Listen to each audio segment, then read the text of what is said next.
So let's see if I can remember the four things I watched. Starting off, I watched the first DVD of The Girl Who Leapt Through Time. I was actually um, quite pleased with it, which surprises me a lot because I look at the AniDB rating and it is rated below 7, which I usually associated with stuff that's potentially quite crappy. But I was quite surprised by it. It kind of has a very rushed start. The first couple of episodes kind of leave you tripping, not knowing, tripping over your understanding of the series and what it's going to do or what it's going to do next or whatnot. And for some reason, usually when a series does something like that, there's a pretty good chance that they're introducing a lot of information that you need to memorize. But this one doesn't seem to be doing that per se. It seems to just be introducing you to the world gradually. While at the same time, the world seems to be actually pretty well put together. I say introducing the world gradually, but it actually does it in a pretty rushed and I thought well done method. I just found it to be something easy to follow and be surprised at and a bit impressed by. Which, given how much anime I watch, I mean, I collect a lot, but I don't get around to watching all of it very fast, obviously. But I still have seen 700 titles according to my anime list. So, why does something like The Girl Who Leapt Through Space impress me when something else doesn't? I don't know. It can be pretty hard to predict sometimes. The other thing, though, is that I do have some pretty eccentric tastes. For example, the lowest rated of the original Tenchi trio, Tenchi Muyo, Tenchi Universe, and Tenchi Tokyo, Tenchi in Tokyo is rated lower than the others, but I like it a lot more than them. At the same time, Brigadoon, I think Brigadoon is really awesome, but it's also rated as a pretty average anime. So, it kind of raises the distinct possibility that I have some pretty eccentric tastes. And so it's really hard for me to tell if The Girl Who Leapt Through Space is triggering that or not. Now, some of the jokes sometimes feel like, they didn't need to make that here and there, but for the most part, I'm 7 episodes into it, and I've been really enjoying what I've been watching so far. Maybe it has a really sucky ending. I should look at the individual episode ratings on AniDB. Or maybe not trust it because my anime list makes it out to be an average show or something like that. I don't know. Let's see. After that, I've watched the first disc of Naruto Shippuden box set 6. It's okay. It's actually getting a little more interesting, I thought, as it's starting to wrap up important aspects of this probably filler story arc. I can't say it's definitely filler because it could throw a curveball and surprise me, but at the same time, it feels kind of like a lot of the stories that were told in the later half of the original Naruto.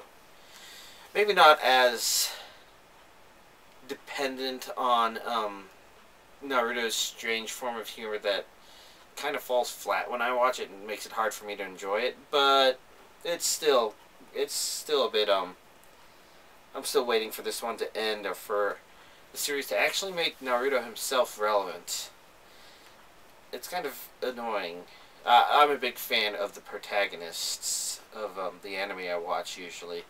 So, I feel like Naruto doesn't make the titular character important enough, I guess, for the storytelling, for whatever. Anyways, I also watched the first DVD of Cam. I actually enjoyed it a good amount.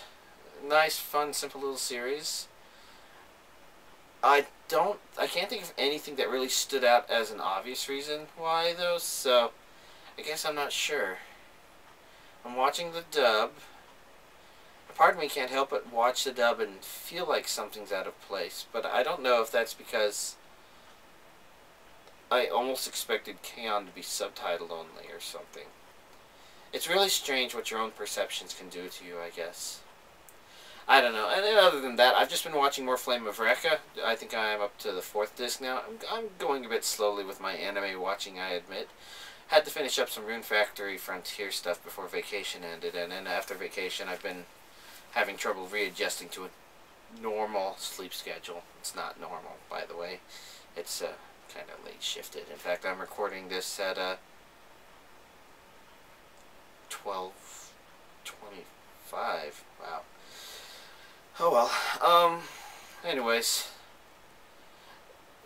Flame of Recca continues to kind of develop this interesting universe. The dub is definitely a bad dub. You kind of tell because, like, I think one of the problems is they have child voice actors in there who don't quite get the emotion needed for their, like, oh no, let me out of here, the burning building will burn me up.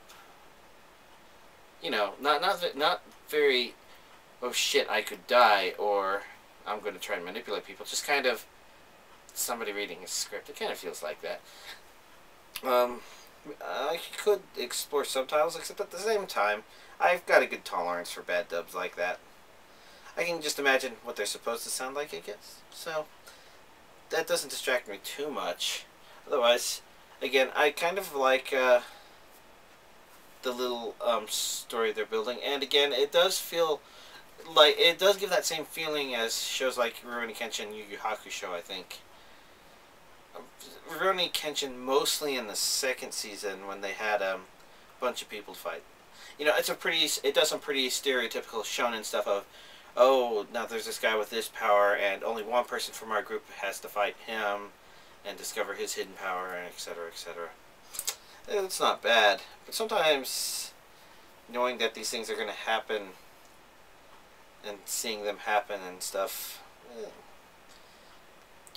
it makes it hard for that anime to be the only thing catching your attention. Oh well, I've blabbered a bit in this video. I guess probably because it's a little late and I'm back from vacation making videos. So, why don't we go ahead and just end there? Because, you know, my goal is probably to try and get through Flame of Recca.